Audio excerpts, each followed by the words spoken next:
The heavy mahogany conference folder hit the glass table with a crack that sounded like a pistol shot. Tyler Cross, his face bloated and red, leaned over the table, his expensive silk tie dipping into a puddle of spilled espresso.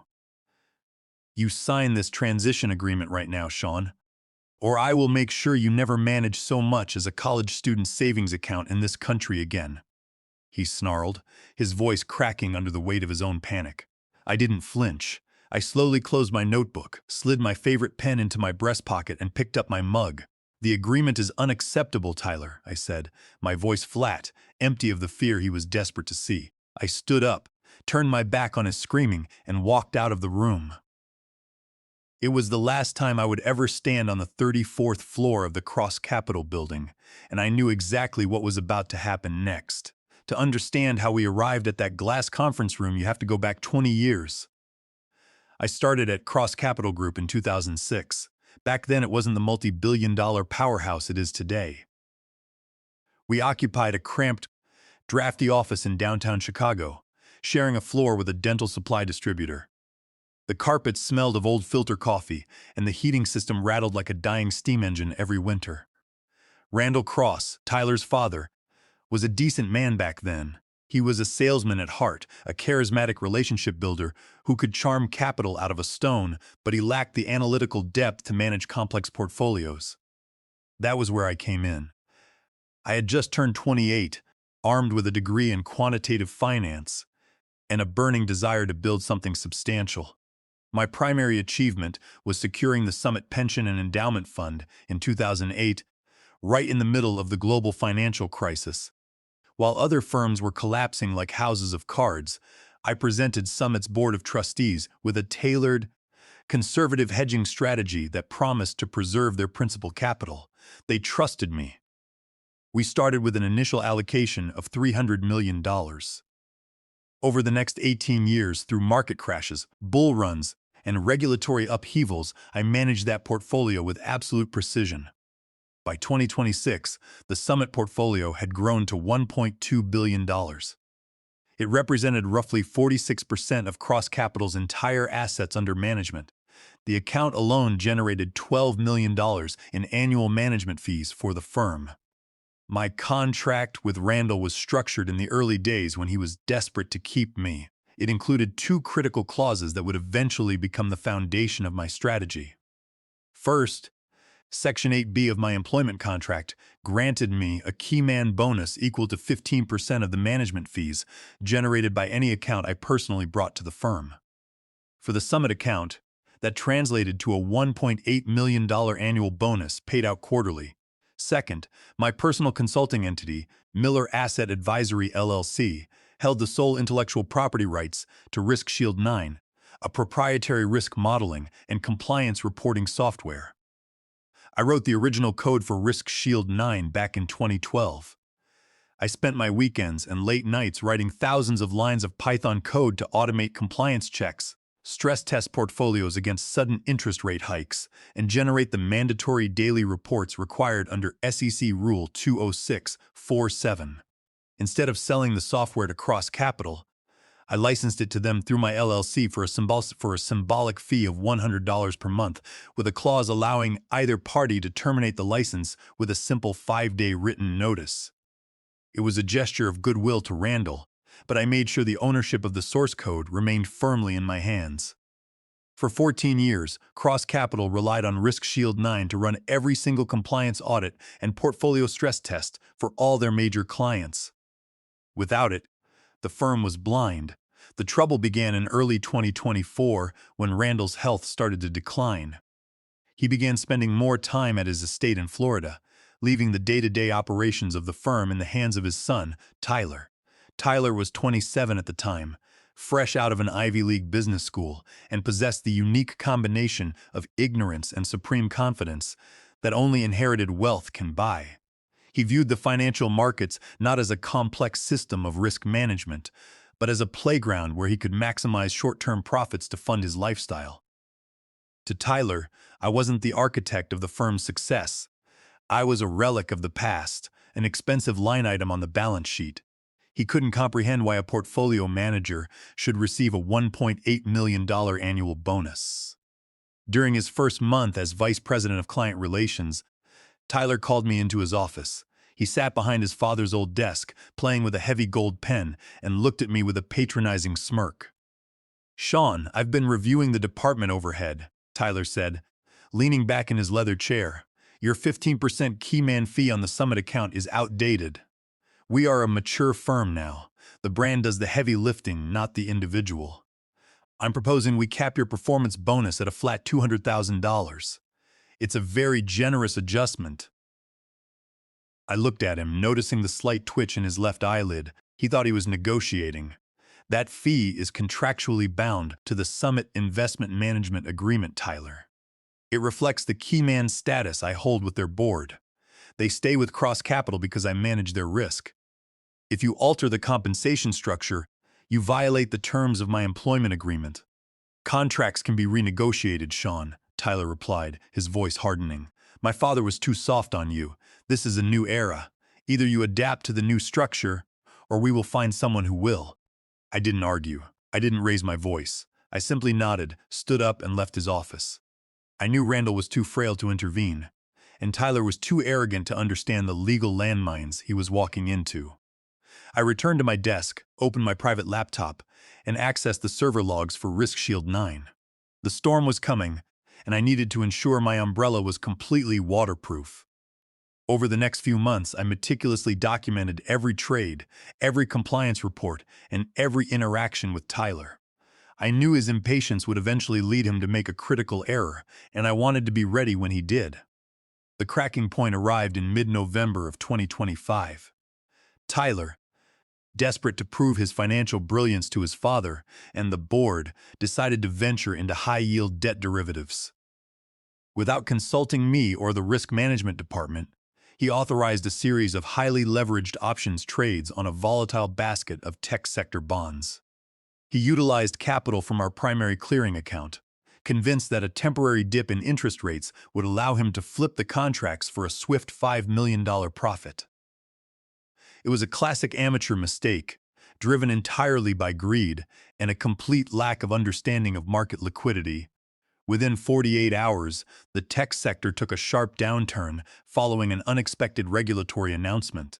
Tyler's leveraged positions began to hemorrhage capital. By Thursday afternoon, the loss had reached $4.2 million, threatening to trigger a major margin call that would require liquidating assets from our primary client portfolios to cover the deficit. Worse, because the clearing account was linked to our overall operations, this massive loss would show up on the weekly compliance reports. Under the Investment Advisors Act of 1940, specifically SEC Rule 206-47, we were legally required to maintain accurate, real-time records of all trading activities and report any significant capital deficits immediately. On Friday morning, November 14, 2025, Tyler's assistant summoned me to the executive suite. When I walked in, Tyler was pacing behind his desk, his collar unbuttoned, his forehead glistening with sweat. On his desk lay a printed compliance report generated by Risk Shield 9, alongside a physical signature page. "Sean, sit down," Tyler said, his voice tense, lacking his usual arrogant cadence. "We have a temporary operational mismatch. I need you to sign off on this compliance waiver. It classifies the tech bond transactions as pre-approved hedging activities for the Summit pension portfolio." I walked over to the desk and picked up the document. I scanned the figures. The report had been manually altered. It showed the $4.2 million loss as a hedging expense, offset by a fictitious treasury bill yield. "This is incorrect, Tyler," I said, placing the paper back on the desk. "These trades were not pre-approved, nor were they hedges. They were speculative derivative transactions executed on the firm's primary clearing account. If I sign this, I am certifying a fraudulent compliance report to the SEC." "It's a temporary measure, Sean," Tyler snapped, slamming his fist on the desk. "The market will recover next week. Once we recoup the loss, we will adjust the books. If the regulators see a $4.2 million unhedged deficit today, they will launch an audit. It will freeze our trading desks. The Summit board will panic. We just need to bridge the gap until Monday." "I am the chief portfolio director and the registered compliance officer for this firm," I replied, looking directly into his panicked eyes. Under federal law, backdating or falsifying compliance certificates is a felony. It carries a personal liability of up to 5 years in federal prison and a $500,000 fine. I will not sign a fraudulent report to cover up your unauthorized trading. Tyler's face turned from pale white to a deep, angry purple. The panic in his eyes turned into pure rage. He realized he couldn't charm or bully me into committing a crime. "You think you're indispensable, don't you?" he hissed, stepping closer to me. "You think because you've been here since the beginning, my father won't touch you. Let me tell you something, Sean. You're just an employee. You work for me now. And if you refuse to protect this firm, you are guilty of gross insubordination." "I am protecting the firm by refusing to commit securities fraud, Tyler," I said quietly. "No, you're done," Tyler screamed, his voice echoing through the glass walls of the executive suite. "You're fired. Effective immediately, I am terminating your contract for cause. You will receive no severance, no keyman payout, nothing. Security will escort you out of the building. We will lock down your database access in 5 minutes. Let's see how much your precious contract is worth when you're blacklisted from every financial firm in Chicago." I took a deep breath. I felt a strange, cool calm wash over me. The trap had been sprung, but not the one Tyler thought. He had just fired me for cause, without a formal board resolution, violating the partnership bylaws, and he had done so to cover up his own financial misconduct. "Understood, Tyler," I said. I didn't yell. I didn't threaten him with lawsuits. I simply turned around, walked out of his office, and headed down to my desk on the 33rd floor. My team looked at me in silence. They had heard the shouting through the ventilation shafts. I spent the next 4 minutes packing my personal belongings into a single cardboard box, my leather-bound notebook containing my private quantitative formulas, my favorite Mont Blanc fountain pen, and my ceramic coffee mug. By the time 2 security guards arrived at my desk, looking embarrassed and refusing to make eye contact, I was already standing. I handed them my building access badge. As I walked toward the elevators, I looked back at the trading floor.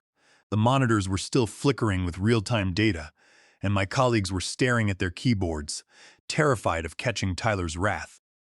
I stepped into the elevator, the doors slid shut, and I let out a long, quiet breath. The board game had begun, and Tyler had just moved his king into checkmate. By the time I reached my townhouse in Lincoln Park, it was barely 3 in the afternoon. The November sky was already bruising into a cold, dark purple. I set my cardboard box on the kitchen island, made a fresh cup of black coffee, and opened my personal laptop. I didn't waste a single second on anger. In the world of high-stakes asset management, emotion is a luxury that only leads to bad trades. I opened the folder containing the incorporation documents for Miller Asset Advisory LLC, the corporate shell I had kept active and fully compliant for over a decade. I then drafted 2 formal letters. The first letter was addressed to Clara Montgomery, the chairwoman of the Board of Trustees for the Summit Pension and Endowment Fund. Clara was a sharp, no-nonsense fiduciary who had managed Summit's assets for 25 years. She had survived 3 market downturns because she valued transparency above all else. "Dear Clara," I wrote, my fingers moving steadily across the keyboard.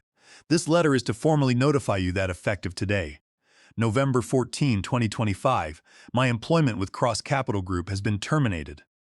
Consequently, I am no longer serving as the primary portfolio director or risk manager for the Summit Pension and Endowment Fund."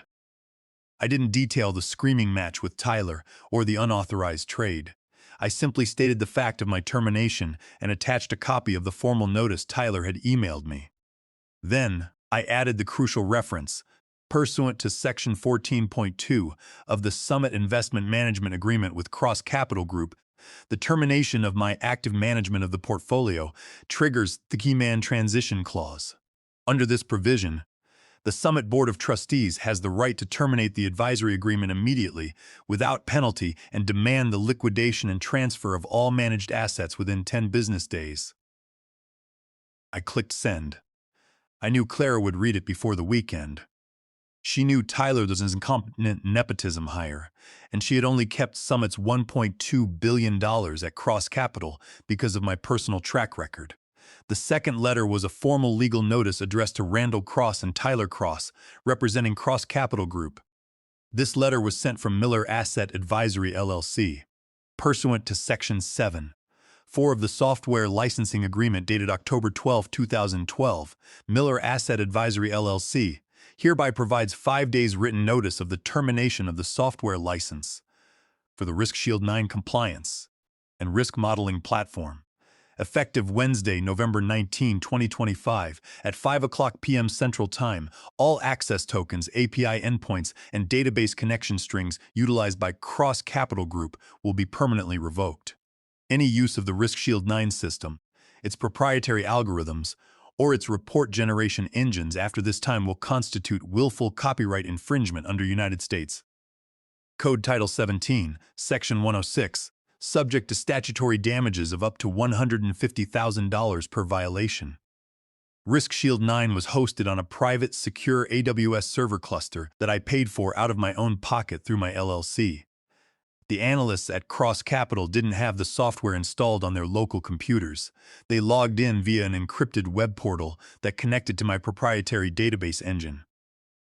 When I revoked the license, I wasn't just taking away a tool, I was pulling the plug on their entire compliance infrastructure.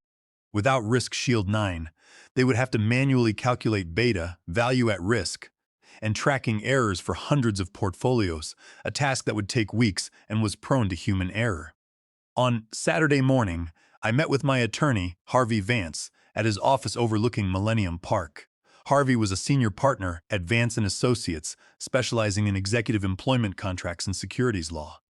He was 62, wore gold-rimmed spectacles, and had a reputation for dissecting corporate defense strategies with surgical precision. "They really did this?" Harvey asked, reviewing my employment contract and Tyler's termination email. He let out a low whistle.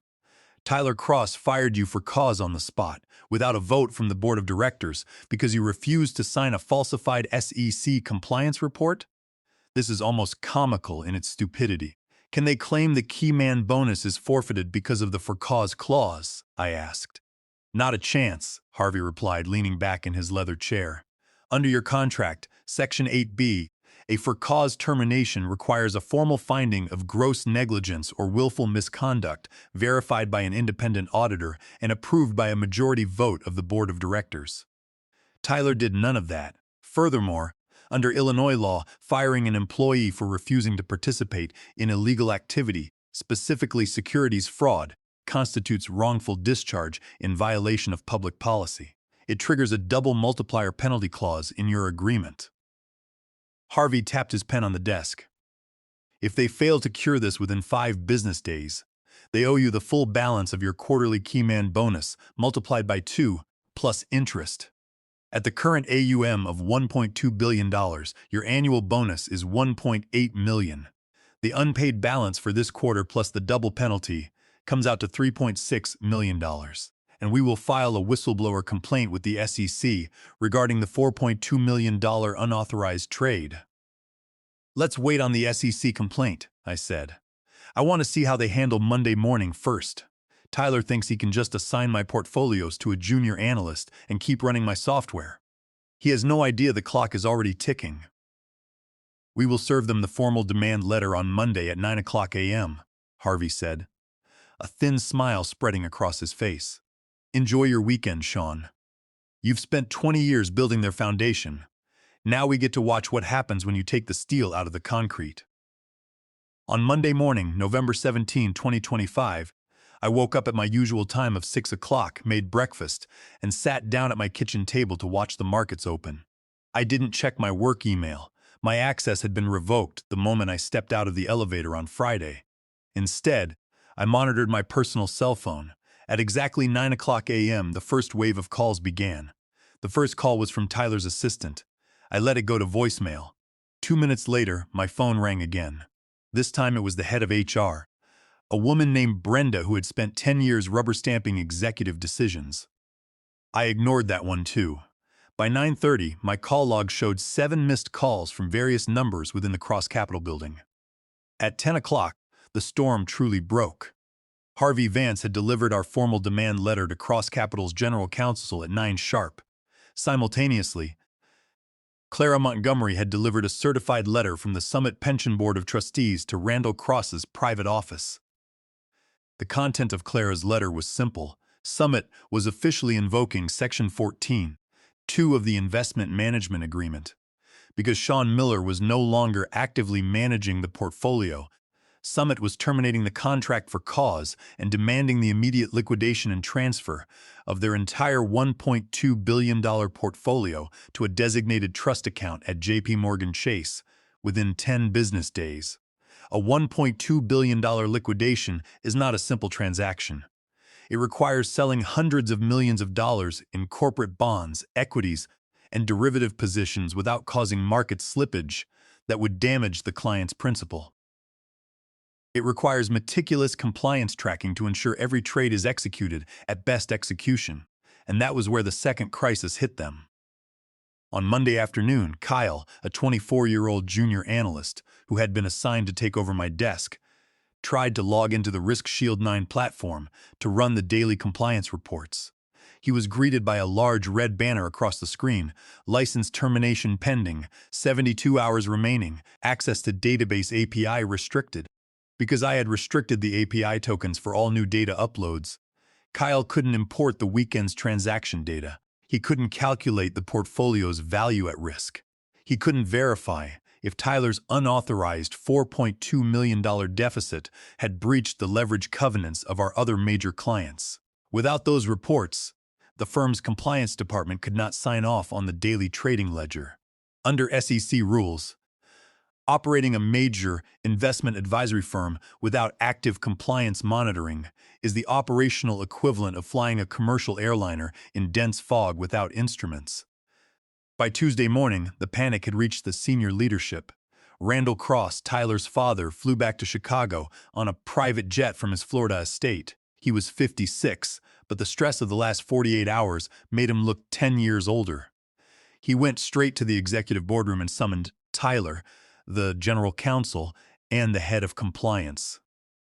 Thanks to my colleague in the compliance department who was quietly keeping me updated, I knew exactly what happened in that room. Randall had thrown Tyler's options trading logs across the table, demanding to know why the firm was facing a $4.2 million trading deficit, a $3.6 million wrongful termination claim, and the loss of their largest client, all within the span of 4 days. Tyler had tried to blame me, claiming I was holding the software hostage, but the general counsel had pointed out that the software license was legally owned by my private LLC, and the firm had only been paying $100 a month for it. At 1 o'clock on Tuesday afternoon, my phone rang. The caller ID showed Randall Cross's private cell number. I answered it. "Sean," Randall said, his voice raspy, lacking the booming confidence of his younger years. "I'm sitting here with Tyler and our legal team. We need to resolve this." Tyler made a hasty decision on Friday. He was under a lot of pressure, and he acted without the board's authority. "I want to offer you your job back, effective immediately. We will restore your full 15% keyman fee on the Summit account, and we will buy out the Risk Shield 9 software from your LLC for a flat $1 million. I listened, sipping my coffee. "It's too late for that, Randall," I said quietly. "The trust with the Summit board is gone. Clara Montgomery has already signed the transition order. I will not return to a firm where the vice president demands I commit securities fraud to cover up his trading losses." "Sean, please," Randall pleaded, his tone bordering on desperation. "If Summit pulls their capital, it will destroy this firm. We will have to lay off 40 people. The reputation damage alone will trigger a run on our other institutional accounts. What do you want? Give me your terms." "My terms are non-negotiable, Randall," I replied. "First, Tyler must resign from all positions at Cross Capital, effective today, and his resignation must be public. Second, you must step down as CEO and hand over operations to the board of directors. Third, Cross Capital must pay the full $3.6 million breach of contract settlement to my attorney's escrow account by Friday. Fourth, the firm must sign a complete release of my non-compete covenant, allowing me to establish my own independent advisory firm. And finally, you will facilitate the smooth transition of the Summit portfolio to my new firm without any interference or legal challenges." In the background of the call, I heard Tyler scream, "No way! He's extorting us, Dad! We can sue him for sabotage!" I didn't argue with Tyler, I simply addressed Randall. "You have until Wednesday at 5 p.m., Randall. That is when the Risk Shield 9 license expires. Once the server goes dark, your analyst will be blind, and the SEC will receive the complete audit logs of Tyler's unauthorized transactions. The choice is yours." I hung up the phone. I knew Randall was a pragmatist. He loved his son, but he loved his empire more, and he knew that if he didn't sacrifice Tyler, they would both go down together. The final hours of Wednesday, November 19, 2025, ticked away in absolute silence. I sat in my home office, watching a terminal window on my second monitor. It showed the active database connections from the cross-capital network to the Risk Shield 9 servers. The connection logs flickered constantly as their analysts made desperate, last-minute attempts to download historical compliance templates and query the risk models. At 3:30 p.m., a high-importance email arrived from Harvey Vance. Attached was a scanned PDF of the settlement agreement, signed by Randall Cross on behalf of Cross Capital Group, and co-signed by Tyler Cross. Every single one of my terms had been met. The agreement confirmed Tyler's immediate and unconditional resignation from the firm, with a stipulation that he would never hold an executive or advisory role within Cross Capital again. Randall Cross had signed his own resignation as CEO, effective at the end of the month, transitioning to a non-voting board seat with no operational authority.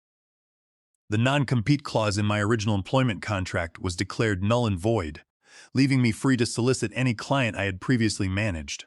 Most importantly, the document attached a wire transfer confirmation code from Deutsche Bank. At 4:15 p.m., Harvey called me. "The wire has cleared, Sean," he said, his voice carrying a quiet satisfaction. $3,600,000 is sitting in our trust account. It's fully settled. You are officially a free agent. "Thanks, Harvey. I'm shutting down the servers now," I replied. I returned to my laptop. At exactly 5 p.m., I ran a clean teardown script on my AWS dashboard. I didn't delete their historical compliance records. I wasn't interested in sabotage. I simply revoked their active API tokens, disabled the report generation engine, and redirected their login page to a simple black and white screen that read, "License terminated. Access denied." With the click of a button, Cross Capital's ability to run automated portfolio compliance was gone. The next morning, their analysts would have to start calculating their daily volatility metrics using basic Excel spreadsheets, a slow, grueling process that would leave them vulnerable to immediate compliance violations if the markets moved too quickly. On December 1, 2025, I officially opened the doors of Miller Wealth Advisors, LLC. My office was small, located on the 22nd floor of a modest building on Wacker Drive, but it was mine. I had hired 2 senior compliance analysts and a brilliant young programmer who had worked with me at Cross Capital and resigned the day after I did. That morning, Clara Montgomery and the Board of Trustees for the Summit Pension and Endowment Fund officially signed a new investment management agreement with my firm. The contract transitioned the entire $1.2 billion portfolio to my management. The annual management fee remained at 1%, $12 million. But this time, I wasn't receiving a 15% keyman fee from a greedy corporate heir. I was the owner of the firm. After operating expenses, software hosting, and salaries for my small team, the net profits belonged to Miller Wealth Advisors. The fallout for Cross Capital was swift and devastating. The loss of the Summit account was a public blow that the firm could not hide. Within 48 hours of the transition, 2 other major institutional clients, a municipal fire department pension and a regional university endowment, notified Cross Capital that they were initiating audits of their portfolios. When they discovered that the firm had lost its primary risk modeling software and that the senior compliance officer had been fired, they too invoked their exit clauses. Over the next 3 months, Cross Capital's assets under management collapsed from $2.6 billion to less than $1 billion.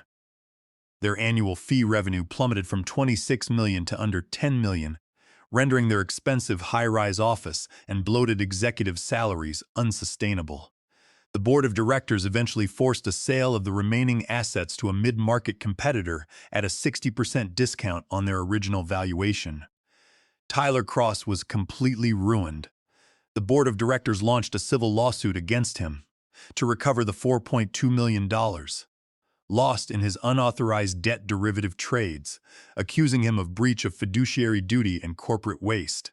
Facing a mountain of legal bills, a public disgrace, and a potential SEC investigation for attempting to falsify compliance records, Tyler was blacklisted from every reputable financial institution in North America. Randall Cross spent his retirement not on the golf courses of Florida, but in depositions defending his family's legacy against angry shareholders and regulators. Yesterday, I sat in my new office, looking out at the Chicago River as the snow began to fall. I am 48 years old, and for the first time in my career, I have complete control over my work and my future. I didn't have to scream, I didn't have to break the law, and I didn't have to play dirty. I simply understood the value of my expertise, documented every detail, and let my opponent's own arrogance and greed do the heavy lifting. In the end, the best revenge isn't a loud confrontation. It's a clean, mathematically precise exit that leaves the chessboard empty,